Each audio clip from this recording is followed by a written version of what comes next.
أعوذ بالله من الشيطان اللعين الرجيم. بسم الله الرحمن الرحيم. الحمد لله رب العالمين، والصلاة والسلام على سيدنا ونبينا ومولانا أبي القاسم محمد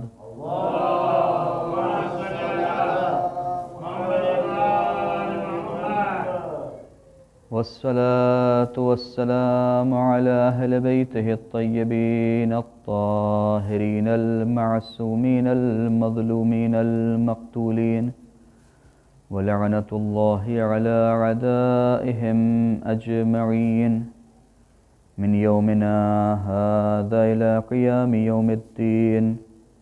أما بعد، فقد قال الله تبارك وتعالى في محكم كتابه وهو أصدق الصادقين وقوله الحق. بسم الله الرحمن الرحيم. قل إن كنتم تحبون الله فاتبعوني يحببكم الله. صلوات بھیجئے محمد وآل محمد.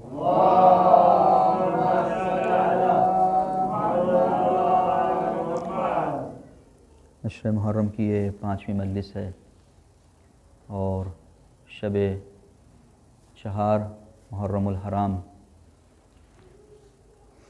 کی مجلس ہے. جس موضوع پر آپ سے گفتگو ہو رہی ہے وہ موضوع کربلا درسگاہ عشق.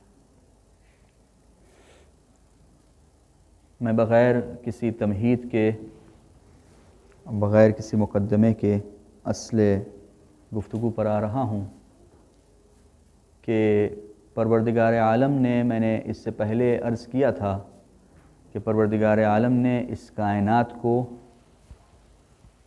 محبت کے مدار پر خلق کیا ہے. حدیث قدسی ہے کہ کنتو کنزن مخفیہ، میں ایک چھپا ہوا خزانہ تھا. فاحببت ان اعرف، میں نے چاہا. احببت محبت اور احببت روٹ ورڈ دونوں کا ایک ہے، حب یعنی محبت. احببت میں نے چاہا کہ میں پہچانا جاؤں. بس کیا ہے یہاں پر؟ حب ذات ہے، یعنی اپنی ذات، خداوند متعال کو، اللہ کو اپنی ذات کو پہچانوانا ہے. یہ محبت خدا کے ہاں پائی جا رہی ہے کہ وہ اپنی ذات کو پہچانوانا چاہتا ہے. تو ذات کو پہچاننے کے لیے اس نے کیا کیا؟ پہچانوانے کے لیے فخلقت الخلق، میں نے پوری کائنات کو خلق کیا. لکی اعرف، تاکہ پہچانا جاؤں. یعنی یہ پوری کائنات ذرہ ذرہ جو پروردگار عالم نے خلق کیا ہے، یہ صرف اس وجہ سے ہے کہ وہ پہچانا جائے. اور اس میں اس کی حب ذات ہے، یعنی وہ اپنے آپ سے محبت کرتا ہے، کیونکہ توجہ کریے گا، وہ اپنے آپ سے محبت کرتا ہے کیونکہ لہٰذا اس نے سوچا کہ یہ محبت صرف میری حد تک محدود نہ رہے، لہٰذا اس نے مخلوق کو خلق کیا. مخلوق کو خلق کیا، توجہ کریے گا، یعنی اپنا جمال دکھانا چاہا، اپنا کمال دکھانا چاہا. میں تھوڑا سا نوجوان کے ذوق کے اعتبار سے کچھ گفتگو کروں اور مثال کے ذریعے سے بات اور واضح کر دوں کہ دو نوجوان تھے، گلی میں کھڑے ہوئے تھے.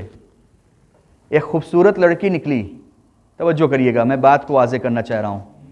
ایک خوبصورت لڑکی نکلی اور کوڑا رکھنے کے لیے نکلی گھر سے باہر.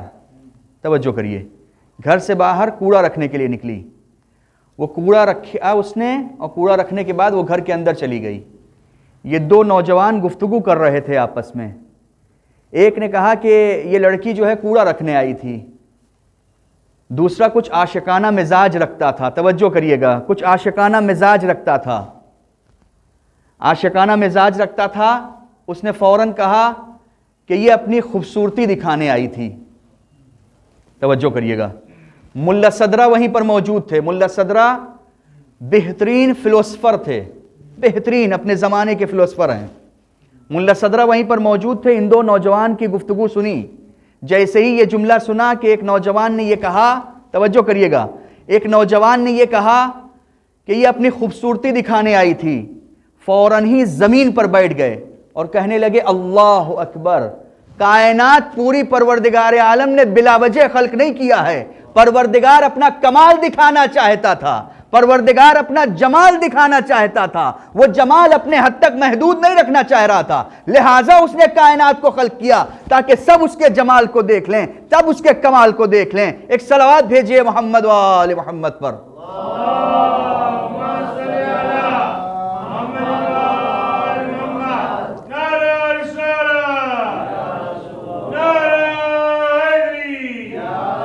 اس کو کہا جاتا ہے کہ اگر حکمت انسان چاہے تو کہیں سے بھی حاصل کر سکتا ہے. وہ عشق مجازی میں ڈوبا ہوا تھا, لیکن جو اہل تھا اس نے اسی عشق مجازی سے عشق حقیقی کو سمجھ لیا کہ پروردگار جو ہے یہ پوری کائنات اس نے بلا وجہ خلق نہیں کی ہے. وہ اپنا کمال دکھانا چاہتا ہے, وہ اپنا جمال دکھانا چاہتا ہے. اور پھر ہر مصور, دیکھیے کوئی بھی پینٹنگ کرنے والا ہو اس کی ایک خاصیت ہوتی ہے. کوئی بھی انسان ہو اپنا ہنر اگر دکھاتا ہے تو اس کی ایک خاصیت ہوتی ہے کہ وہ چاہتا ہے کہ اس کا ہنر جو ہے وہ دکھائی دے. توجہ کریے گا, وہ چاہتا ہے لوگ اس کی تعریف کریں اس کے ہنر کی. وہ یہ نہیں چاہے گا کوئی بھی چیز بنا لے اس کے بعد چھپا کے رکھ دے, نہیں, وہ چاہے گا دنیا کے سامنے لے آئے تاکہ لوگ اس کی تعریف کریں. پروردگار عالم بھی اسی قانون سے جو ہے کام کر رہا ہے. اس نے کائنات کو خلق کیا, لیکن وہ یہ نہیں چاہتا کہ یہ تصویر صرف رہ جائے, نہیں, وہ خود اپنی تعریف کر رہا ہے. توجہ کریے گا, پہلے مرحلے میں وہ خود اپنی تعریف کر رہا ہے. قرآن میں کہہ رہا ہے الحمدللہ رب العالمین, پوری انسانیت کو کہا اب روزانہ تم کو جو ہے میری تعریف کرنی ہے. توجہ کریے گا, اس کے بعد روزانہ تم کو تعریف کرنی ہے. اس کے بعد جب انسان کو بنایا, توجہ کریے, جب انسان کو بنایا, پوری کائنات کو بنا لیا, تو ایک مرتبہ خود اپنی تعریف کرتے ہوئے کہا فتبارک اللہ احسن الخالقین. بابرکت ہے وہ ذات کہ جو خلق کرنے والوں میں سب سے بہترین ہے. اور جب انسان کو بنا لیا تو کہا لقد خلقنا الانسان فی احسن تقویم, میں نے بہترین خلقت خلق کیا ہے. اللہ اکبر, میں نے بہترین خلقت خلق کیا ہے. یعنی ذرہ برابر جہاں کائنات میں نقص نہیں پایا جاتا. توجہ کریے گا, میں نے کبھی عرض کیا تھا کہ یہ کائنات جو ہے بیسٹ سسٹم ہے. اس سے بہتر اگر کوئی سسٹم ہوتا, اس سے بہتر اگر کوئی نظام ہوتا تو پروردگار اس سسٹم کے تحت خلق کرتا. یعنی کائنات میں ہر ذرہ اپنی جگہ پر اللہ کی تصویر ہے. توجہ کریے گا, وہ اللہ تک پہنچانا چاہ رہی ہے. بس فرق صرف اتنا ہے کہ اللہ تک, معشوق تک پہنچنا کون چاہتا ہے, یہ دیکھنا ہے کہ عشق حقیقی میں مبتلا کون ہونا چاہتا ہے. جو عشق حقیقی میں مبتلا ہو جاتا ہے وہ ذرے ذرے سے خدا تک پہنچ جاتا ہے. فَأَيْنَمَا تُوَلُّوا فَثَمَّ وَجْهَ اللَّهِ, تم جہاں بھی دیکھو گے اللہ تمہیں نظر آئے گا, کیونکہ اس نے ہر چیز میں اپنا جلوہ رکھا ہے. بس نظریں ہونا چاہیے, الہی نگاہ ہونا چاہیے, پہچان جائے گا کہ یہ ذرہ مجھے خدا تک پہنچائے گا.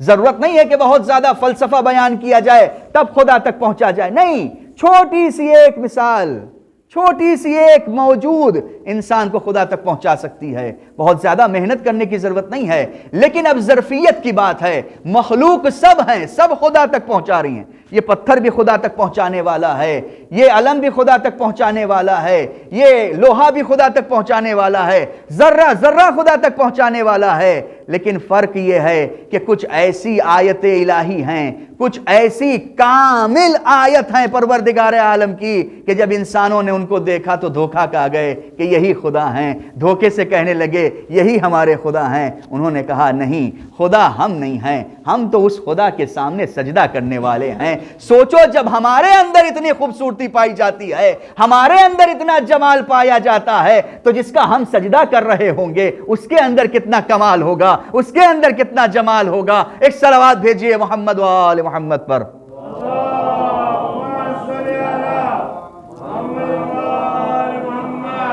تو لہٰذا ہر ذرہ اپنی جگہ پر خدا کو پہنچا رہا ہے. کوئی ذرہ حقیر نہیں ہے. توجہ کریے گا, کوئی ذرہ حقیر نہیں ہے. اور یہ پوری سسٹم جو پروردگار عالم نے, بے نقص سسٹم ہے. یعنی کوئی آنے کے بعد کہے کہ ایسا کیوں ویسا کیوں, اس کے سمجھ میں نہیں آ رہا, یہ اس کی عقل کی کمی ہے. وہ صحیح سے معارف کو سمجھ نہیں پا رہا ہے, وہ صحیح سے خلقت کے فارمولا کو نہیں سمجھا ہے. وہ پہلے آئے بیٹھے خلقت کے فارمولا کو سمجھے. یعنی حق اور انصاف یہ تھا کہ جتنے بڑے بڑے سائنٹسٹ تھے, جتنے بڑے بڑے جو ہے کیمسٹ ہیں, جتنے بڑے بڑے فزکداں ہیں, جتنے بڑے بڑے ریاضیداں ہیں, میتھمیٹیشین ہیں, جتنے بڑے بڑے دانشمند ہیں, ان کو چاہیے کہ پروردگار کے ایک ایک ذرے کے ذریعے سے جب وہ نظام ہستی کو دیکھیں, جب وہ پوری اس کائنات کو دیکھیں, ذرے ذرے کو جب دیکھیں, تو ان کو چاہیے کہ وہ خدا تک پہنچ جائیں, کیونکہ وہ اس بات کو زیادہ اچھی طریقے سے سمجھ سکتے ہیں کہ پروردگار عالم نے کس طریقے سے, کس نظام کے ذریعے سے اس کائنات کو خلق کیا ہے. لہٰذا ہم کو حق نہیں ہے کہ ہم اعتراض کریں کہ پروردگار نے ایسے کیوں خلق کر دیا, پروردگار نے ویسے کیوں خلق کر دیا, اور اگر یہ بہترین سسٹم ہے تو پھر انسان مشکلات میں کیوں گرفتار ہے. توجہ کریے گا, انسان مشکلات میں کیوں گرفتار ہے؟ آج ہر انسان مشکلات میں گرفتار ہے. کسی کے پاس جو ہے گھر ہے, تو کسی کے پاس جو ہے گھر ہے لیکن اچھی بیوی نہیں ہے. اچھی بیوی ہے تو بچہ بہک گیا ہے. سب کچھ ہے, پتہ چلا پیسہ نہیں ہے. سب کچھ ہے, پتہ چلا صحت نہیں ہے. یعنی کوئی ایک ایسا انسان پوری کائنات میں لے کر آئیے کہ جو یہ اپنی زبان سے کہے کہ مجھے کوئی مشکل نہیں ہے. توجہ کریے گا, کوئی ایک ایسا انسان پیدا کریے, تلاش کریے کہ جو یہ آ کے کہے کہ مجھے اس کائنات میں کوئی مشکل نہیں ہے. کیونکہ اس کائنات کو پروردگار عالم نے دنیا بنایا ہے, اس کے اندر پستی پائی جاتی ہے, لہٰذا مشکل تو ہوتی ہی ہے. لیکن بس مسئلہ پتہ ہے کیا ہے؟ مسئلہ یہ ہے کہ آج کی دنیا میں ہم اپنی دکھی سے دکھ نہیں ہیں, دوسرے کے سکھی سے دکھ میں ہیں. ہم کو اپنی دکھ سے دکھ نہیں ہوتا ہے. جب ہم دوسرے کو سکھی دیکھتے ہیں تو ہمیں دکھ ہونے لگتا ہے. ساری مشکل یہیں پر ہے. بجائے اس کے کہ ساری انرجی اس بات میں صرف کیا جائے کہ سامنے والے کی سکھی کو دیکھ کے ہم دکھی ہو جائیں, اس میں انرجی صرف کریں. ہم جو چیزیں ہمارے پاس ہیں, جو نعمتیں پروردگار نے ہمیں دی ہیں, اسی پر تھوڑا انرجی صرف کریں, اسی پر جو ہے نعمت پر شکر کریں, تو پروردگار اور برکت دے گا. لیکن ہوتا کیا ہے, جب ہم دوسرے کو سکھ میں دیکھتے ہیں تو ہم خود دکھ میں مبتلا ہو جاتے ہیں. نتیجہ یہ ہوتا ہے کہ ہمارا دکھ دو برابر ہو جاتا ہے. اپنا دکھ تو تھا ہی, دوسرے کا سکھی کا دکھ اپنے اوپر لے لیا. یہ عجیب مشکل ہے. ایک صلوات بھیجیے محمد و آل محمد پر.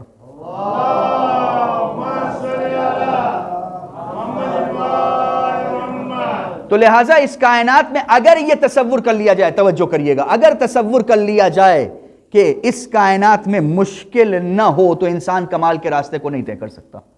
کیونکہ پروردگار عالم نے یہ مشکلات رکھی ہی اسی لیے ہے. ورنہ اگر یہ ہوتا, کہا جاتا ہے کوئی بھی آج کل معمولاً یہ ہوتا ہے, ہم لوگ کوئی اگر مشکل میں گرفتار ہو گیا, خدا نخواستہ بزنس فلوپ ہو گیا یا موت ہو گئی یا کچھ ہو گیا, تو آپس میں بات کرنے لگیں گے پیٹھ پیچھے کہ دیکھو اس کے گناہ کی سزا اس کو مل رہی ہے.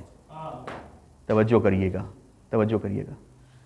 یعنی انسان جب مشکل میں گرفتار ہو تو ایک تو وہ یہ گرفتاری ہے اس کے پاس کہ وہ گرفتار ہوا ہے, دوسری گرفتاری یہ ہے کہ وہ دنیا والوں کی سنیں. ہونا کیا چاہیے تھا؟ ہونا یہ چاہیے تھا کہ یہ انسان خود, یہ اس کی ذمہ داری ہے کہ اگر اس کی زندگی میں کوئی مشکل آئی ہے تو خود سوچے. یہ دنیا والوں کی ذمہ داری نہیں ہے. دنیا والوں کی ذمہ داری ہے کہ ہم جب کسی کو دیکھیں کہ وہ مشکل میں گرفتار ہے تو ہم یہ سوچیں کہ پروردگار عالم شاید اس کا مقام بلند کرنا چاہتا ہے, اس وجہ سے اس کو مشکل میں مبتلا کیا ہے. توجہ کریے گا, ورنہ کائنات میں پیغمبر سے نزدیک پروردگار سے کوئی ہستی نہیں ہے. لیکن پیغمبر فرما رہے ہیں ما اوذی النبی مثل ما اوذیت, کسی نبی کو اتنی زحمت نہیں ہوئی, اتنی اذیت نہیں دی گئی جتنی مجھے دی گئی ہے. کیا مطلب؟ اس حبیب کا نواسا جو سب سے محبوب خلقت ہے, پنجتن پاک میں سب سے محبوب, مشکلات کس طریقے سے گھیر لیا کربلا میں. اس کا کیا مطلب ہے کہ وہ خدا سے معاذ اللہ دور ہو گئے؟ یا نہیں؟ جتنا انسان خدا سے نزدیک ہوتا جاتا ہے اتنا آزمائش کے مرحلے بڑھتے جاتے ہیں، اتنا امتحان کے مرحلے بڑھتے جاتے ہیں، اتنا سختیاں جو ہیں بڑھتی جاتی ہیں۔ بس انسان کو اپنی مشکلات سے گھبرانا نہیں چاہیے۔ جب مشکل پروردگار کی طرف سے آئے تو شکر کرے کہ پروردگار عالم نے اپنی نظر کرم میرے اوپر رکھا ہے۔ توجہ کریے گا میرے عزیزوں، کربلا کا یہی پیغام ہے کہ ہم کو یہ سیکھنا پڑے گا کہ جب زندگی میں چیلنج آئے تو اس کو ایکسپٹ کریں۔ جب زندگی میں مشکل کا سامنا کرنا پڑے تو یہ نہ ہو کہ ہم زمانے سے پیچھے رہ جائیں گے۔ نہیں، ہم زمانے سے پیچھے نہیں رہ جائیں گے۔ ہم کو اس مشکل کا سامنا کرنا ہے اور اس مشکل کے ذریعے سے کمال کا سفر طے کرنا ہے۔ یہی کربلا کا پیغام ہے۔ کربلا یہی سکھانے ہم کو آئی ہے کہ مشکل سے گھبرائیے نہیں، اور اگر مشکل، توجہ کریے گا جو نقطہ آپ کے سامنے عرض کرنا چاہ رہا ہوں، کہ اگر یہ فرض کر لیا جائے کہ انسان مشکل میں نہیں ہے اور وہ ہر حال میں خوش ہے، ہمیشہ خوش رہتا ہے، کوئی پریشانی اس کو نہیں ہوتی، تو ایسے انسان کو ضرورت ہے کہ وہ اپنے اوپر نظر ثانی کرے، اپنے اوپر دوبارہ غور و فکر کرے کہ آخر کون سی ایسی کمی رہ گئی ہے کہ جس کی وجہ سے پروردگار عالم نے مجھے مشکل میں مبتلا نہیں کیا۔ توجہ کریے گا، بہت ذمہ داری کے ساتھ بات عرض کر رہا ہوں۔ اس عقدے کو جناب زینب نے یزید کے دربار میں اس عقدے کو کھولا ہے۔ جناب زینب نے یزید کے دربار میں یہی کہا۔ یزید گویا اس طریقے سے دکھانا چاہ رہا تھا کہ اگر تم حق پر ہوتی، اگر تم جو ہے تمہارا بھائی حق پر ہوتا، اگر پروردگار سے بہت نزدیک ہوتا تو میں نے تمہارے بھائی کو قتل کر دیا تھا۔ اپنی زبان سے کہا نہیں ہے، گویا ایسا ہے کہ وہ سمجھ رہا تھا کہ ایسا کیا اس نے، کہ اگر تم حق پر ہوتی، اگر تمہارا بھائی حق پر ہوتا تو میں نے تمہارے بھائی کو قتل کر دیا، تمہارے گھر کو اجاڑ دیا۔ تو پروردگار تمہارا کہاں ہے؟ کیوں بدلہ نہیں لے رہا ہے؟ میری تخت ابھی بھی ویسے ہی باقی ہے، میرا تاج ابھی بھی ویسے ہی باقی ہے، کہاں ہے تیرا پروردگار؟ کیوں بدلہ نہیں لے رہا ہے؟ توجہ کریے، جناب زینب نے اس مینٹلٹی کو پڑھا کہ یزید اس فخر میں، اس خوشی میں ڈوبا ہوا ہے اور نشے میں چور ہے، اپنی فتح کا اعلان کرنا چاہ رہا ہے کہ گویا میں نے ظلم کر دیا اور ظلم کے بدلے پروردگار عالم ظالموں کو چھوڑتا نہیں ہے۔ اگر میرا ظلم جو ہے غلط ہوتا تو پروردگار بدلہ لیتا، لیکن میرا تخت بھی ابھی بھی باقی ہے، میرا تاج بھی ابھی بھی باقی ہے، حسین کا گھرانہ جو ہے میرے سامنے اسیر کھڑا ہوا ہے۔ جناب زینب نے اس وقت آیت پڑھی کہ اے یزید، اگر پروردگار عالم تجھے مہلت دے رہا ہے تو یہ نہ سمجھنا کہ یہ مہلت جو ہے تیرے حق میں بہتر ہے۔ جتنے بھی ظالمین ہیں، توجہ کریے گا، جتنے بھی ظالمین ہیں، کربلا کے لیے پیغام ہے ان کا۔ کربلا سے ان کو پیغام دیا جا رہا ہے کہ دیکھو، ظلم کرنے کے بعد اگر یہ دیکھو کہ تمہارے مال میں برکت ہو رہی ہے، کسی کا مال غلط طریقے سے کھانے کے بعد اگر تم یہ دیکھو کہ تم کو ترقی ہو رہی ہے، تم کو برکت ہو رہی ہے تمہارے مال میں، تو پہلی بات یہ ہے کہ یہ برکت نہیں ہے، تمہاری نابودی کا سامان فراہم ہو رہا ہے۔ یاد رکھنا، ظلم کرنے کے بعد پروردگار کسی کا سہارا نہیں بنتا، پروردگار کسی کو ترقی نہیں دیتا، پروردگار کسی کو برکت نہیں دیتا۔ اگر پروردگار اس کو خوشی میں رکھے ہوئے ہے، اس کا مطلب یہ ہے کہ اس نے اپنی نظر رحمت جو ہے اس کی طرف سے موڑ لیا ہے، اس کو نظر رحمت اپنی موڑ لیا ہے، اس کی طرف سے اپنا چہرہ اس کی طرف سے پھیر دیا ہے پروردگار نے کہ اب میں تیری طرف نگاہ نہیں کروں گا، اب میں تیرا چہرہ نہیں دیکھنا چاہتا۔ اور نتیجہ یہ ہوتا ہے کہ پروردگار اس کی رسی کو ڈھیلا کر دیتا ہے، اور گناہ کر لو، اور گناہ کر لو، جتنا گناہ کرنا ہے کر لو، تم اپنے لیے جہنم کے سارے سامان فراہم کر لو۔ جب تم تھک جاؤ گے گناہ کرتے کرتے، تب اللہ جو ہے رسی کو کھینچے گا تمہاری۔ جناب زینب نے یہی اعلان کیا کہ اے یزید، تو فتح میں چور نہ ہونا، تو یہ نہ سمجھنا کہ تو نے میرے بھائی کو قتل کر دیا ہے، ہمارے گھر کو اجاڑ دیا ہے، تو اس کا مطلب یہ ہوتا ہے کہ تو پروردگار کا بہت عزیز بندہ ہو گیا ہے، تو پروردگار کا بہت متقرب بندہ ہو گیا ہے۔ نہیں، پروردگار نے اپنی نظر رحمت کو تجھ سے پھیر لیا ہے۔ اب تو عذاب الہی سے خوف کھا، اب تو عذاب الہی سے گھبرا، اب تو عذاب الہی سے فرار کر۔ یہ ہے جناب زینب کا پیغام۔ ایک صلوات بھیجیے محمد و آل محمد پر۔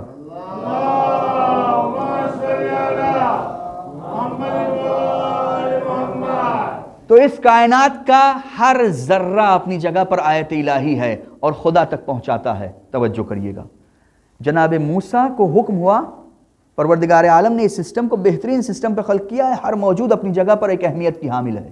ہر موجود خدا تک پہنچائے گی. توجہ, جناب موسیٰ کو پروردگار عالم نے حکم کیا کہ میری بدترین مخلوق لے کر آ, میری بدترین مخلوق لے کر آ. اب جناب موسیٰ تلاش کر رہے ہیں کہ اللہ کی بدترین مخلوق کون ہے. تلاش کرنا شروع کیا, دیکھا, یہاں تک کہ ایک کالے کتے کی طرف متوجہ ہوئے کہ ایک دم کالا کتا ہے, ایک دم چہرہ خراب ہے, رال ٹپک رہی ہے, مکھیاں بھن بھنا رہی ہیں. سوچا کہ اس سے بدترین مخلوق جس کو دیکھ کے نفرت آئے, جس کو دیکھ کے دل جو ہے وہ ہو جائے, بھن بھنا جائے, اس سے بدترین مخلوق خدا کی نہیں ہو سکتی. کہاں پر فائز ہیں جناب موسیٰ؟ کلیم اللہ ہیں. یعنی عشق کی منزل جو طے ہوتی ہے, اس کے جو درجات ہیں, کس درجے پر فائز ہیں؟ اللہ سے ہم کلام ہیں. کلیم اللہ یعنی گفتگو کرنے والے خدا سے, یعنی دوستی اس حد تک ہے کہ خدا سے گفتگو کرتے ہیں. بدترین مخلوق لے جانا چاہ رہے ہیں.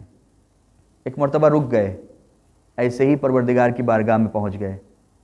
پروردگارہ, میں نے پوری کائنات کو دیکھا, کوئی بدترین مخلوق نہ ملی. جس کو تو نے خلق کیا ہو وہ بدتر کیسے ہو سکتی ہے؟ جس کو تو نے خلق کیا ہو, تو بے عیب ہے, تو بے نقص ہے, تو نقص کو کیسے خلق کر سکتا ہے؟ تیری مخلوق کبھی کوئی بدتر مخلوق نہیں ہو سکتی. اگر موسیٰ کو حکم ہوا, اے موسیٰ, اگر آج تم جو ہے کوئی بدترین مخلوق لے آتے تو تم کو کلیم اللہ ہی عطا نہ ہوتی, تم کو اللہ کی نبوت جو ہے عطا نہ ہوتی. یہ جو درجہ ہے اسی وجہ سے تم کو عطا ہوا ہے. توجہ کریے گا, اسی وجہ سے تم کو عطا ہوا ہے. اچھا, ایک سوال پہلے آپ لوگوں سے ایک سوال کر لیں. ایک صلوات بھیجئے محمد وآل محمد پر.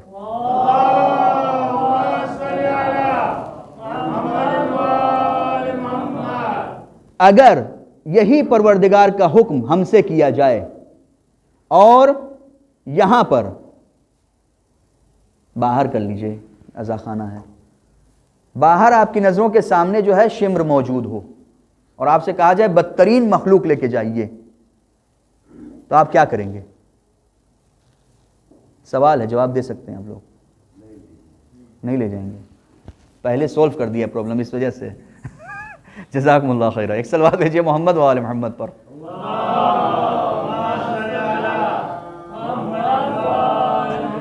مورو گورو کیا آپ کلیم ہو سکتے ہیں؟ ایک صلوات بھیجئے محمد وآل محمد پر.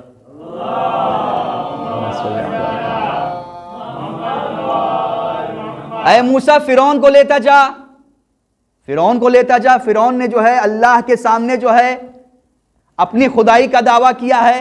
تو عجب نہیں موسیٰ آواز دیں کہ پروردگار نے کہا ہے میری بدترین مخلوق جس کو میں نے بدترین خلق کیا ہو, یہ وہ ہے جو خود سے بدترین ہو گیا ہے. کیونکہ پروردگار کسی کو بدترین نہیں خلق کرتا, چاہے وہ فرعون ہو, یزید ہو یا شمر ہو. توجہ کریے گا, بہت ذمہ داری کے ساتھ عرض کر رہا ہوں. پروردگار عالم نے یزید کو یزید نہیں خلق کیا ہے, پروردگار عالم نے شمر کو شمر نہیں خلق کیا ہے, پروردگار عالم نے فرعون کو فرعون نہیں بنایا ہے. پروردگار عالم نے اس کے لیے اختیار رکھ دیا ہے, چاہے تو یزید بن جاؤ, چاہے تو حسین کی راہ پہ چل جاؤ. اختیار تم کو حاصل ہے, کیونکہ پروردگار ہر بچے کو, توجہ کریے گا, بڑی ذمہ داری کے ساتھ آپ کے سامنے عرض کر رہا ہوں, پروردگار عالم اس کائنات میں ہر بچے کو خلق کرتا ہے تو فطرت توحیدی پہ خلق کرتا ہے, فطرت توحیدی پہ خلق کرتا ہے اور اس کے سامنے اختیار دے دیتا ہے. اب وہ راستہ اپنا خود اختیار کر لے, چاہے تو یزید کے راستے پہ چل جائے, چاہے تو فرعون کے راستے پہ چل جائے, اور چاہے تو حسین کے راستے پہ چل جائے. ایک صلوات بھیجئے محمد وآل محمد پر.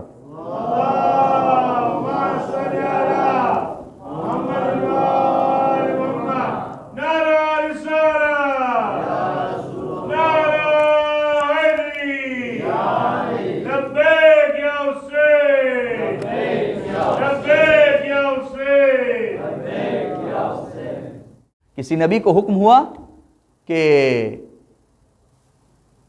عذاب الہی کی بد دعا کرتے تھے قوم کے لیے, بد دعا کرتے تھے عذاب کے لیے کہ پروردگارہ عذاب نازل کر, یہ جو قوم ہے یہ بہت پریشان کر رہی ہے مجھے، اس کے اوپر عذاب نازل کر۔ حکم ہوا کہ ایک مٹکا بنا کے لے آؤ، ایک مٹکا پانی کا جو ہوتا ہے، کیا کہتے ہیں اس کو، اس کو لے کر آؤ۔ اب خدا کا حکم ہے مٹکا لے کے جانا ہے، تو اب جتنی محنت ہو سکتی تھی بڑی محنت سے اس کو بنایا، اور بنانے کے بعد لے کر گئے۔ جیسے ہی خدا نے دیکھا کہا اس کو توڑ دو، توڑ دیا۔ پھر دوبارہ کہا دوبارہ بنا کے لے آؤ، تو سوچا شاید خدا کو پسند نہیں آیا، اس سے اچھا بنا کے لے جائیں، اچھی مٹی کا انتخاب کیا، اچھے سے پانی اس میں ملایا، اچھے سے اور ڈیزائن بنائی اس کے، اور اس کے بعد پھر لے گئے خدا کی خدمت میں۔ اب جب پہنچے تو کہا توڑ دو، تو 2 مرتبہ ہو گیا، تیسری مرتبہ پھر ایسے ہی واقعہ ہوا، تیسری مرتبہ اور محنت کی، اب لے گئے۔ اب انسان ہے کہاں تک برداشت کرے، نبی خدا ہیں لیکن انسان بھی ہیں، کہاں تک برداشت کریں، کہا پھر توڑ دو۔ اب توڑ تو دیا لیکن سوال آ گیا لب پر، پروردگارہ بڑی محنت سے بنا کے لے گیا ہوں۔ کہا اچھا تمہیں اپنی محنت دکھ رہی ہے، یہ کائنات، یہ انسان میں نے جو بنایا ہے، تمہیں کچھ خیال نہیں ہے میری مخلوق کا؟ پروردگار اپنی مخلوق سے محبت کرتا ہے اور اس بات کا انتظار کرتا رہتا ہے، توجہ کریے گا، اس بات کا انتظار کرتا رہتا ہے کہ میری مخلوق میری طرف کب متوجہ رہے، کب میری طرف متوجہ ہو جائے۔ اور یہ سب سے بہترین موقع ہوتا ہے کہ جب کوئی ایک انسان جو بہکا ہوا ہو، جب وہ جو ہے پروردگار کی بارگاہ میں توجہ کر لیتا ہے، بہک گیا ہے، خدا اس کا راستہ الٹا چل رہا تھا لیکن اچانک چلتے چلتے جو ہے خدا کی طرف متوجہ ہو گیا، یہ وہ وقت ہوتا ہے کہ جب پروردگار بے انتہا خوش ہوتا ہے۔ آج میرا ایک مخلوق میری طرف متوجہ ہوا ہے، وہ مخلوق کہ جو مجھ سے بہک گیا تھا، میرے راستے پر نہیں چل رہا تھا، آج وہ میری طرف متوجہ ہو گیا ہے۔ اسی وجہ سے پروردگار عالم قرآن میں توبہ کرنے والوں کو، پروردگار کی طرف پلٹنے والوں سے محبت کرتا ہے، بے پناہ محبت کرتا ہے۔ اور کبھی بھی کوئی بھی انسان دنیا کا بڑا سا بڑا گناہ کیا ہو، اگر پروردگار کی طرف متوجہ ہو جائے تو پروردگار معاف کر دے گا، یہ اس کا وعدہ ہے کہ معاف کر دے گا۔ بس سوال صرف یہی ہے کہ حور کی طرح کون ہوگا جو خدا کی طرف متوجہ ہو جائے، حور کی طرح کون ہوگا جو اپنے حسین کی طرف متوجہ ہو جائے، اپنے زمانے کے حسین سے لو لگا لے، کون ہوگا حور کی طرف؟ بس یہی انتظار ہر وقت ہمارے زمانے کا انتظار، ہمارے زمانے کا امام انتظار کرتا رہتا ہے کہ اب میں آواز حل من ناصر ینصرنا بلند کر رہا ہوں۔ جب محرم آتی ہے تب ہمارے زمانے کا امام جو ہے حل من ناصر ینصرنا کی آواز اپنے جد کی طریقے سے بلند کرتا ہے اور انتظار کرتا رہتا ہے کہ کون ہے میرے شیعوں میں، کون ہے میرے چاہنے والوں میں جو میری طرف متوجہ ہو جائے اور گندگیوں سے نکل آئے، طہارت کے راستے کو اختیار کر لے، آنے کے بعد اپنے گناہوں کا اعتراف کر لے۔ ہم اس کو سینے سے لگانے کو تیار ہیں۔ کوئی ہو تو جو حور کی طرح نکلے، کوئی ہو تو کہ جو حور کی طرح کہے لبیک یا حسین، آئے تو حسین کی راہ پر، امام زمانہ کی طرف متوجہ تو ہو۔ امام زمانہ اپنی آغوش کو پھیلائے ہوئے ہیں، منتظر ہیں اس بات کے کہ کوئی شیعہ ہماری طرف متوجہ ہو، وہ ہم سے کبھی بھی غافل نہیں ہوتے۔ یہ اور بات ہے کہ ہم ان سے غافل ہو جائیں۔ ایک صلوات بھیجئے محمد و آل محمد پر۔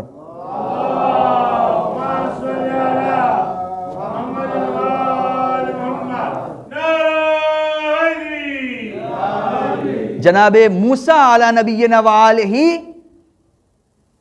ساحروں کے سامنے جب آئے تو یہ ساحر بہک گئے تھے نا، فرعون ان کو لے کر آیا تھا، توجہ کریے گا، فرعون لے کر آیا ہے ساحر کو۔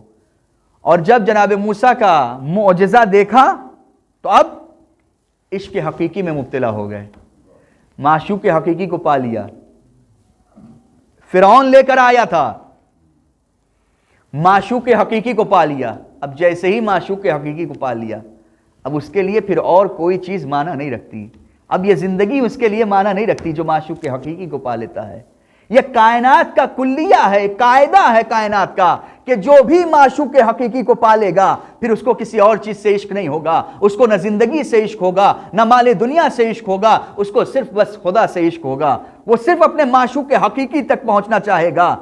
اب فرعون نے دھمکیاں دینا شروع کر دی کہ اب میں تم کو جو ہے سخت ترین سزا دوں گا، کہا جو کرنا ہے کر لو. یہ ہے خدا والوں کی جو اس کی طرف متوجہ ہو جاتا ہے, اس کی انداز دیکھیے, اس کی جرأت دیکھیے. سامنے کون کھڑا ہے؟ وقت کا خدا کھڑا ہے, جو اپنی زبان میں اپنے کو خدا کہتا ہے. اس کے سامنے کہہ رہے ہیں جو کرنا چاہو کر لو, تم کچھ نہیں کر سکتے. تم کر ہی کیا سکتے ہو اس کے علاوہ کہ سر و تن میں جدائی کر لو. ہم یہی تو چاہتے ہیں کہ تم ہمارے سر و تن میں جدائی کرو, اس دنیا سے ہم نکل کر لقاء الہی تک پہنچ جائیں. ایک صلوات بھیجئے محمد و آل محمد پر.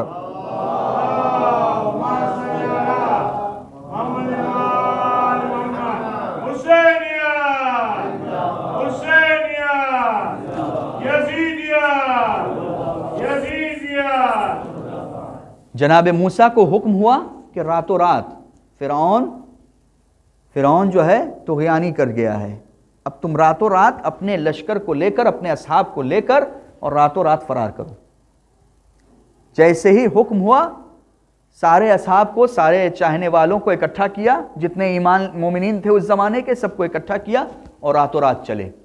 اور آواز ہوا کہ یاد رہے کہ فرعون تمہارا پیچھا کرے گا, لہٰذا یاد رہے فرعون پیچھا کر رہا ہے. اب جناب موسیٰ چل رہے ہیں, چلتے چلتے چلتے چلتے فرعون کا لشکر پیچھے ہے, جناب موسیٰ کا لشکر آگے ہے. چل رہے ہیں, چلتے چلتے جو ہے نیل آئی, دریا آ گیا. اب جو اصحاب معرفت نہیں رکھتے تھے انہوں نے کہنا شروع کر دیا کہ موسیٰ تم نے تو کہیں کا نہ چھوڑا, آگے دریا ہے, پیچھے فرعون ہے, ہم تو پھنس گئے دو راہے میں. اللہ رے, اصحاب موسیٰ و اصحاب حسینی میں کتنا فرق ہے. اصحاب موسیٰ یہ کہہ رہے ہیں تم نے پھنسا دیا, اصحاب حسینی کہہ رہے ہیں اے تیرو آؤ ہم تمہارا استقبال کریں گے, یہ سینہ حاضر ہے, آؤ ہم تمہارا استقبال کریں گے. کتنا فرق ہے اصحاب حسینی اور اصحاب موسیٰ میں. اے موسیٰ تم نے پھنسا دیا. جناب موسیٰ نے کہا صبر کرو, وہ معشوق جس نے یہ راستہ بتایا ہے طے کرنے کو وہ خود اس کا راستہ نکالے گا. حکم ہوا کہ راستے میں دریا میں عصا مارو, عصا مارا, راستے بن گئے, راستے بنے. فوج جو ہے راستے پر, سپاہی جو یہ جناب موسیٰ کے جو اصحاب تھے سب جو ہے دریا پہ چل رہے ہیں, دریا پہ راستہ بنا ہوا ہے, دریا پہ چل رہے ہیں. جب تک جناب موسیٰ کے اصحاب سوار ہوتے رہے اس راستے پر تب تک بہت خوش تھے, اور جیسے ہی جناب موسیٰ کے اصحاب دریا پار کرنے لگے ادھر سے دیکھا کہ وہی راستہ جو موسیٰ کے لشکر کے لیے بنا تھا, اللہ اکبر, وہی راستہ جو موسیٰ کے لشکر کے لیے بنا ہوا تھا اسی راستے پر فرعون اور فرعون کے ساتھ ہی جو ہے فرعون کا لشکر بھی اسی راستے پر آ رہا ہے. یا موسیٰ یہ کیا, اب تو وہ راستہ جو پروردگار نے ہمارے لیے کھولا تھا فرعون بھی اسی راستے سے آ رہا ہے, اب تو بچنے کا کوئی چانس نہیں ہے. موسیٰ نے کہا ابھی انتظار کرو, ابھی انتظار کرو, ہمارا آخری آ جانے دو باہر, ان کا آخری اندر آ جانے دو, تب دیکھنا کیا ہوتا ہے. توجہ کریے گا میرے عزیزو, اب یہ کائنات کا یہ قانون ہو گیا پروردگار کا کہ ایک آخری جو ہے ہمارا آ جانے دو باہر, ان کا آخری اندر آ جانے دو, تب کائنات کا فیصلہ ہوگا صحیح طریقے سے. توجہ کریے گا میرے عزیزو. اب ہم دیکھتے ہیں کہ رسول اکرم جو پروردگار عالم کے نزدیک سب سے محبوب ہیں, کائنات کا سب سے محبوب انسان ہے, سید المرسلین ہے, خاتم النبیین ہے.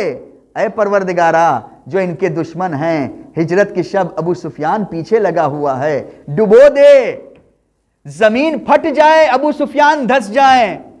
اچھا چلو فرعون جو اس وقت کا فرعون تھا, نبی کے زمانے کا فرعون تھا, چلو اب تو اس کا جانشین آ گیا, اب تو غدیر بھی ہو گئی, اب اس وقت کے فرعون کو ڈبو دے. لیکن نہیں, رسی ڈھیلی کیے ہے پروردگار. توجہ کریے گا, کہا نہیں ابھی آنے دو, اور آنے دو, ابھی اور آنے دو, بنی امیہ کے سارے لوگوں کو آنے دو, ابو سفیان کی جتنی ناخلف اولاد ہے سب کو آنے دو, معاویہ کو آنے دو, یزید کو آنے دو, بنی امیہ کو آنے دو, بنی عباس کو آنے دو, جتنے اس طریقے کے دشمنان ہیں سب کو آنے دو. ادھر سے دشمنوں کا سلسلہ آتا رہے, ادھر سے دوستوں کا سلسلہ آتا رہے، ایک امام کے بعد دوسرا امام، دوسرے امام کے بعد تیسرا امام، 12 الہ 11 امام آ چکے، اب تو متوکل کو ڈبو دے۔ کہا نہیں، ابھی ہمارا ایک ابھی اور بچا ہے، اس ایک کو آ جانے دو، اس ایک کو ہمارے آ جانے دو، جب وہ ایک آ جائے گا تو اب تو نازل کر دے۔ وہ ایک آ گیا، کہا نہیں ابھی رکو، ہمارا ایک تو آ گیا ہے، لیکن ادھر کے جتنے دشمن ہیں، جتنے فرعون ہیں، سب کو سر اٹھا لینے دو۔ کوئی امریکہ بن کر اٹھے، کوئی اسرائیل بن کر اٹھے، کوئی بن سلمان بن کر اٹھے، کوئی سعودی بن کر اٹھے، کوئی داعش بن کر اٹھے، جتنے بھی نطفے میں فرعون چھپے ہوئے ہیں، سب کو باہر آ جانے دو، تب ہم ہمارا آخری حجت جو ہے ظاہر کریں گے۔ ایک صلوات بھیجئے محمد وآل محمد پر۔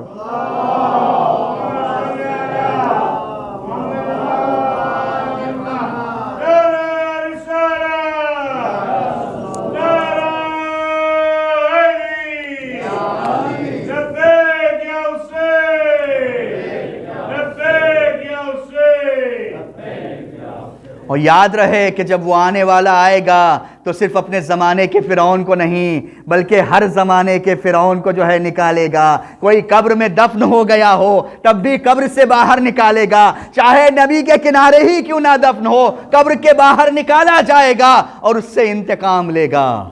آنے والا جب آئے گا تو یقیناً انتقام لے گا۔ لیکن پروردگار عالم نے جناب موسیٰ کو خطاب کیا، اے موسیٰ، اے موسیٰ، فرعون تمہیں آواز دے رہا تھا، فرعون تمہاری طرف متوجہ تھا، تمہیں آواز دے رہا تھا کہ موسیٰ غلطی ہو گئی، بچا لو مجھے۔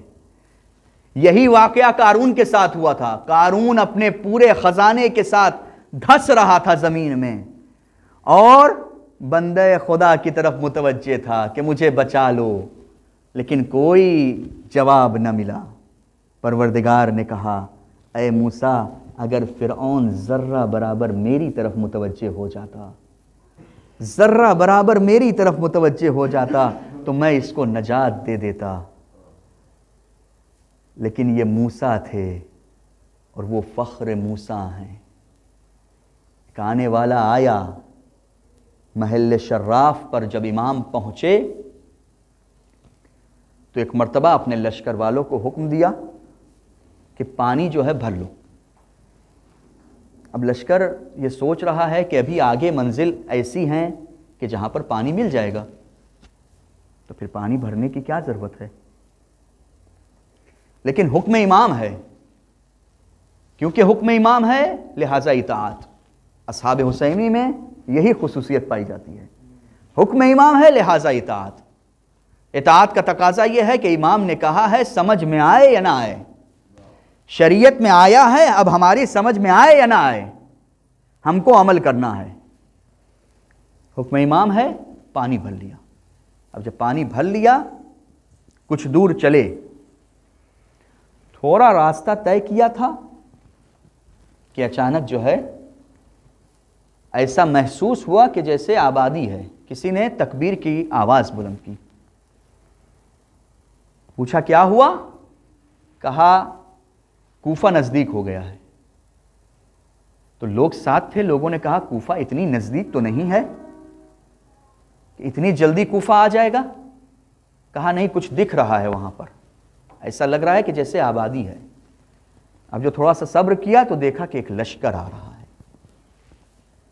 وہ لشکر کسی اور کا نہیں تھا، وہ ہر کا لشکر تھا۔ ہر اپنے لشکر کے ساتھ آ رہے ہیں۔ اب جیسے ہی نزدیک ہوئے، لشکر میں ہر فرد کی یہ حالت تھی کہ پیاس سے جاں بلب تھے۔ اگر کچھ دیر اور پانی نہ ملتا تو یہ سب کے سب جو ہے ہلاک ہو جاتے، لیکن اللہ رے کریم ابن کریم، اللہ رے مظہر پروردگار، جس طریقے سے وہ جو ہے پروردگار ہوتے ہوئے اپنے بندوں سے محبت کرتا ہے، اپنے بندوں پر رحمتیں نازل کرتا ہے، چاہے وہ اطاعت گزار بندہ ہو، چاہے وہ گنہگار بندہ ہو، پروردگار اپنی رحمت کی بارشیں اس تک کرتا رہتا ہے کہ شاید اب یہ راستے پر آ جائے۔ اسی طریقے سے امام بھی ہے، دشمن ہے تو کیا ہوا، انسانیت کا بھی تو کچھ تقاضا ہوتا ہے۔ امام کی ذمہ داری یہی ہے کہ ہیومن رائٹس کے جو اصول ہیں اس کو دنیا کے سامنے پیش کیا جائے۔ ہیومن رائٹس کسے کہتے ہیں؟ اور دنیا آج ہم کو سبق سکھانا چاہتی ہے کہ اینیمل رائٹس سیکھو، عورتوں کے حقوق سیکھو، ویمن رائٹس سیکھو۔ دنیا آنے کے بعد سیکھے حسین ابن علی سے، نہ صرف یہ کہ پیاسوں کو پانی پلایا ہے بلکہ دشمن ہے سامنے والا، صرف انسانوں کو نہیں بلکہ جانوروں کو بھی پانی پلایا ہے۔ اللہ اکبر! جانور پیاس سے دم توڑ رہے ہیں اور جانوروں کو بھی پانی پلایا جا رہا ہے۔ یہ ہیں حسین ابن علی۔ ایک شخص کہتا ہے کہ میں اس طریقے سے پیاس کی شدت کا غلبہ تھا میرے اوپر، اس طریقے سے پیاس کا غلبہ تھا، اس طریقے سے پیاس کی شدت تھی کہ میرے اندر خود طاقت نہیں تھی کہ پانی پی سکتا۔ ایسے میں جب امام حسین نے دیکھا تو اپنے ہاتھوں سے اس کو پانی پلایا ہے۔ اللہ اکبر! یہ ہیں حسین ابن علی، یہ ہیں حسین ابن علی، کریم ابن کریم مولا، کریم ابن کریم آقا۔ امام حسین ہور کے لشکر کو جب پانی پلا چکے، نماز ظہر ادا کیا، نماز ختم ہونے کے بعد ایک مرتبہ ہور آیا اور آنے کے بعد ابن زیاد کا پیغام دیا کہ مجھے یہ حکم ہوا ہے کہ کسی بھی صورت آپ کو کوفے لے چلوں اور آپ سے جدا نہ ہوں جب تک کہ آپ کو ابن زیاد کے سامنے پیش نہ کر دوں۔ مجھے یہ حکم ہوا ہے کہ آپ کے ساتھ ساتھ رہوں جب تک کہ دوبارہ کوئی حکم نہ آ جائے۔ امام نے خطوں کو پیش کیا، کہا کوفے سے یہ میرے پاس خط آئے تھے۔ حر نے کہا یہ خط میں نے نہیں لکھا ہے۔ کہا کوفے والوں نے خط لکھا ہے؟ کہا مجھے اس سے کوئی لینا دینا نہیں ہے، کس نے خط لکھا ہے؟ مجھے جو حکم ہوا ہے میں اس حکم کی تعمیل کروں گا۔ ابھی کچھ دیر نہ گزری، حر کا لشکر امام کو گھیرے ہوئے کوفے کی طرف لے جا رہا تھا کہ اچانک ابن زیاد کا قاصد آیا کہ حسین کو کربلا لے چلو۔ حر امام کے پاس پہنچا اور پہنچ کر کہنے لگا فرزند رسول، مجھے حکم ہوا ہے کہ آپ کو کربلا کی طرف لے چلوں۔ امام نے کہا کہ میں کوفے کے لیے نکلا ہوں، مجھے کوفے جانے دو۔ کہا نہیں، جو مجھے حکم ہوا ہے میں حکم کی تعمیل کروں گا۔ کہا اچھا ٹھیک ہے، تو مجھے اجازت دو میں واپس مدینے چلا جاؤں۔ اور امام نے یہ جملہ کہہ کے اپنے گھوڑے کو پلٹایا۔ اب جیسے ہی گھوڑا پلٹایا تھا کہ اب حر نے وہ کیا جو نہیں کرنا چاہیے تھا، ایک مرتبہ لگام فرس پہ ہاتھ ڈال دیا۔ عزیزو، پڑھ لینا بہت آسان ہے، سن لینا بہت آسان ہے، لیکن ذرا تصور کریے کس کے لگام فرس پہ ہاتھ ڈالا ہے حر نے، اور کس کے سامنے؟ عباس موجود ہیں، علی اکبر موجود ہیں۔ جرأت چاہیے لگام فرس حسینی پر ہاتھ ڈالنے کے لیے، علمدار حسینی کی موجودگی میں جرأت چاہیے۔ حر نے نہیں پتا کس طریقے سے یہ جرأت اکٹھا کی تھی، اور اس وقت اس کے دل میں کون سی شقاوت پائی جاتی تھی نہیں معلوم، لیکن اللہ اکبر، فرزند رسول، اس کو خوب پتا ہے وہ جو اللہ کا ہادی ہے، جو ہدایت کرنے والا ہے، اس کو خوب پتا ہے کہ ہدایت کیسے کی جاتی ہے، کس کو کیسے ہدایت کرنا ہے۔ اور امام نے وہ جملہ کہا کہ جو آخری ڈوز تھا ہدایت کا، کہ یعنی اگر اس حد کو حر پار کر لے جاتا تو پھر اس کی ہدایت کبھی نہ ہوتی۔ کیا کہا امام نے؟ سکلت کا امک یا حر، اے حر، عرب میں کسی کے سامنے اس کی ماں کا نام لینا، اس کی ماں کا تذکرہ کرنا، کبھی سمجھا جاتا تھا. اگر کوئی جرأت رکھتا تھا، اگر کوئی جری ہوتا تھا، اگر کوئی شجاع ہوتا تھا، بہادر ہوتا تھا، تو فوراً جیسے ہی ماں کا تذکرہ آتا تھا مجمع میں فوراً گلا دبا دیا کرتا تھا. یہ جو ہے عرب کا دستور ہے کہ کبھی بھی ماں کے ساتھ کوئی بھی ماں سے بے حرمتی نہیں کر سکتا. اور جیسے ہی امام نے یہ جملہ کہا، اچھا ذرا تصور کریے، کچھ چیزیں کبھی کبھی مصائب سے ہٹ کر سوچنا چاہیے. تصور کریے اگر پلٹ کر حر کچھ کہہ دیتا تو کیا ہوتا. لیکن اللہ رے معرفت، اللہ رے انسان کا دل، یعنی یہ آخری ڈوز تھا ہدایت کا کہ اگر اس حد کو حر پار کر لے جاتا تو پھر کوئی ہدایت کا چانس نہیں تھا. امام نے وہی آخری تیر جو ہے اس کی طرف پھینکا کہ دیکھیں کہ تم اس تیر کے سامنے کتنی قوت برداشت رکھتے ہو. سکلت کا امک یا حر، اے حر تیری ماں تیرے غم میں بیٹھے.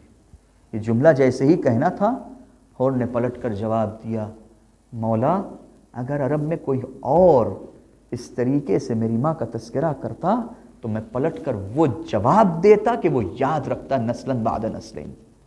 لیکن میں کیا کروں کہ آپ کی ماں کا مقام ایسا ہے کہ میں لب کشائی نہیں کر سکتا. میں کہوں گا اے حر مبارک ہو تمہیں حق سیدہ کا اعتراف ہے، تمہیں مقام سیدہ تم پہچانتے ہو، مبارک ہو، جنت تمہیں نصیب ہوگی. بس عزیزو، حر حسین کے لشکر کو، ابھی تک حر یزیدی حر ہے، یہ ساری گفتگو ہونے کے بعد بھی ابھی بھی یزیدی ہے. حسین کے لشکر کو گھیر کر، چھوٹے چھوٹے بچوں کو گھیر کر اور کربلا کے میدان میں لے آیا. شب عاشور آئی. ایک مرتبہ حر جاتا ہے اور جانے کے بعد عمر سعد سے پوچھتا ہے، عمر سعد کل کیا ارادہ ہے؟ کہا جنگ ہوگی.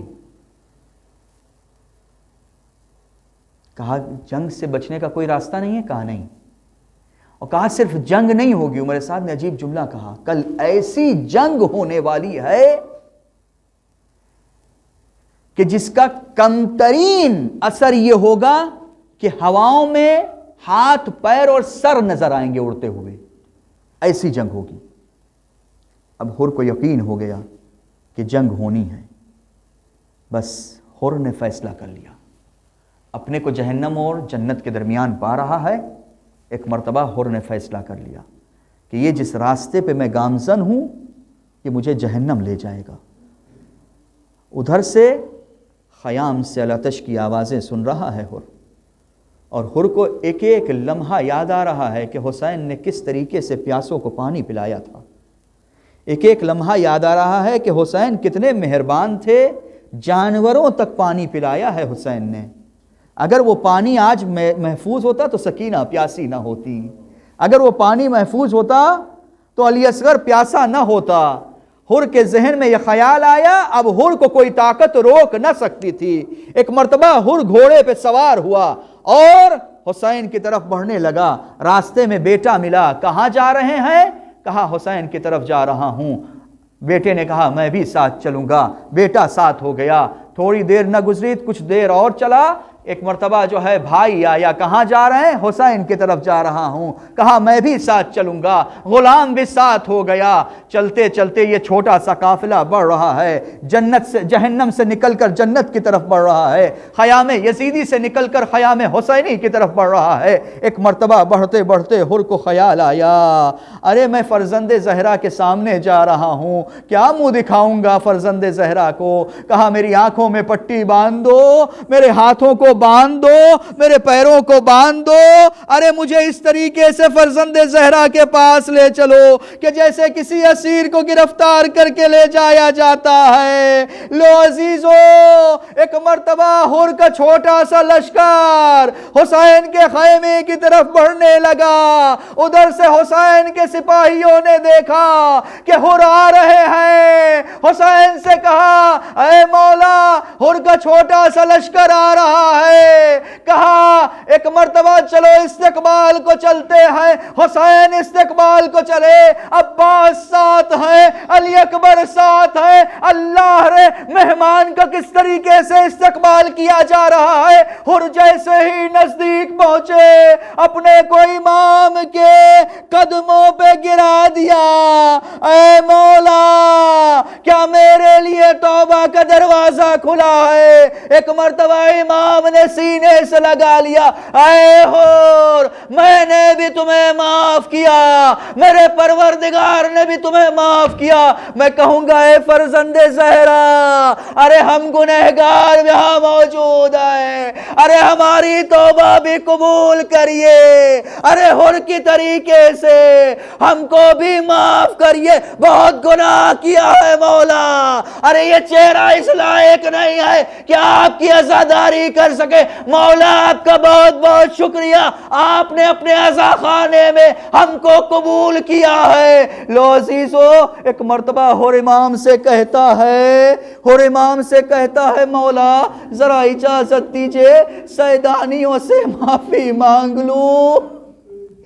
اللہ اکبر, اللہ اکبر. اور زمین پر بیٹھ گیا, مولا نے اجازت دی, زمین پر بیٹھ گیا. ایک مرتبہ خیام حسینی کی طرف رخ کرتا ہے. اے بیویو, اے حسین کے بچوں, ارے تمہارا خطا کار تمہارے سامنے موجود ہے, ارے ذرا سا مجھے معاف کر دینا.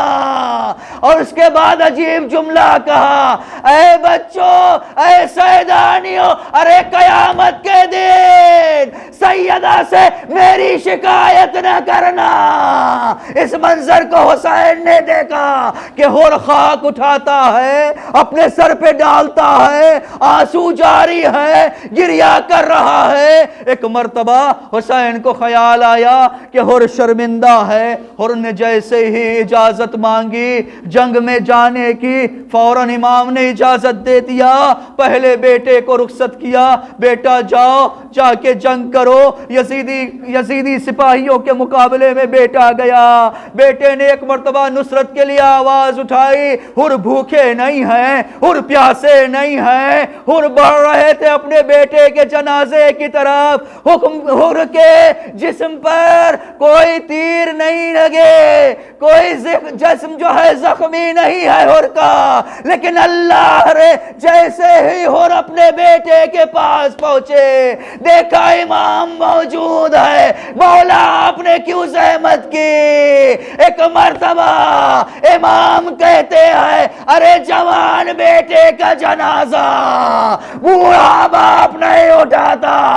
ارے میں کہوں گا اے حور ذرا اکبر کے جنازے پر آؤ, دیکھو حسین کس طریقے سے بوڑھا باپ ہے, جوان بیٹے کو ناشے کو اٹھا رہا ہے. لو عزیزو وہ وقت بھی آیا کہ حور ایک مرتبہ لشکر سے جنگ کرتے کرتے ایک وقت آیا کہ ایک مرتبہ آواز دینا چاہتا ہے, لیکن امام کو زحمت نہیں دینا چاہتا.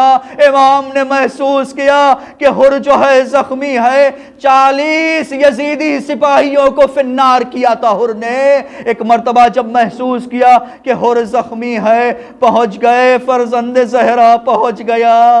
کیوں آج فرزند زہرا کیوں حور کے لاشے پر آئے ہیں, کیوں زخمی جنازے پر آئے ہیں؟ عجب نہیں امام کہے, ارے میری ماں کی ایک امانت ہے.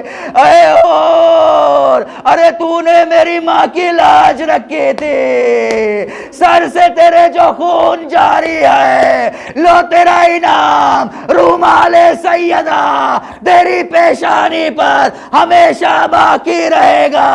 لیکن میں کہوں گا اے حور, تو نے تو فرزند زہرا کی لاج رکھ لیا تھا, لیکن ہائے عصر عاشور جب کوئی نہیں تھا, لوگ تانا دیتے تھے, زہرا مرضیہ کا نام اپنی نجس زبانوں پر لیتے تھے. اے زہرا کے لال, اب تم کو کون بچائے گا؟